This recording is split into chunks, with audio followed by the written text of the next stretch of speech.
మీకు తెలుసా, సమ్మక్క సారలమ్మ తల్లుల జాతర గద్దెల ప్రాంగణ అభివృద్ధిలో భాగంగా తూర్పు ఈశాన్యం ఆర్చ్ సమ్మక్క తల్లి ఆర్చిగా తీసుకోవడం జరిగింది. దీని నుండే గుడిలోకి భక్తుల ప్రవేశం ఉంటుంది.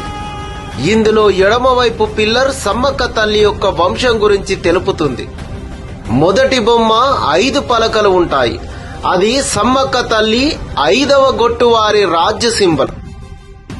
రెండవది, పూర్వకాలంలో కోయలు ఏ వంశం చెందిన వారు, ఏ గొట్టు, గోత్రం అని గుర్తుపట్టడం కోసం నుదిటి బొట్టు పెట్టుకునే వారి త్రిశూలం పోలిన ఈ గుర్తు సమ్మక్క తల్లి వంశం నుదిటి బొట్టు.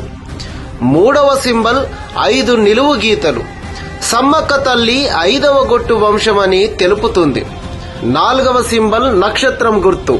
సమ్మక్క తల్లి నక్షత్ర రూపంలో ఉంటుంది ఆకాశంలో అని భావిస్తారు కోయలు.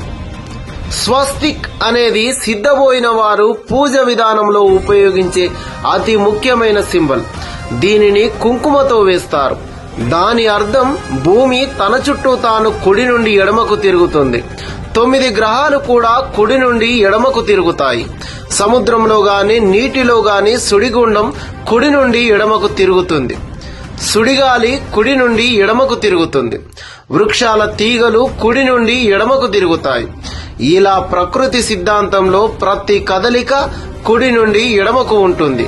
కాబట్టి ప్రకృతిని దైవంగా ఆరాధించే సింబల్ గా స్వస్తిక్ని దైవంగా కొలుస్తారు. ఇది బయటి సమాజం ఎడమ నుండి కుడికి వాడే సాధారణ స్వస్తిక్ కాదు. కింద ఇది ఆదివాసీల ఆలయ ప్రాంగణం అనేలా అడవి దున్న కొమ్ములు, నెమలికలతో కోయ నృత్యం వేస్తున్న సందర్భం. ఇలా ప్రతి పిల్లర్కి ఒక చరిత్ర ఉంది. తెలంగాణ ప్రభుత్వం మేడారం మందిర నిర్మాణాన్ని ఎంతో ప్రతిష్టాత్మకంగా నిర్మిస్తుంది. దేశ చరిత్రలో ఈ ఆలయ నిర్మాణం గొప్ప కట్టడంగా నిలిచిపోనుంది.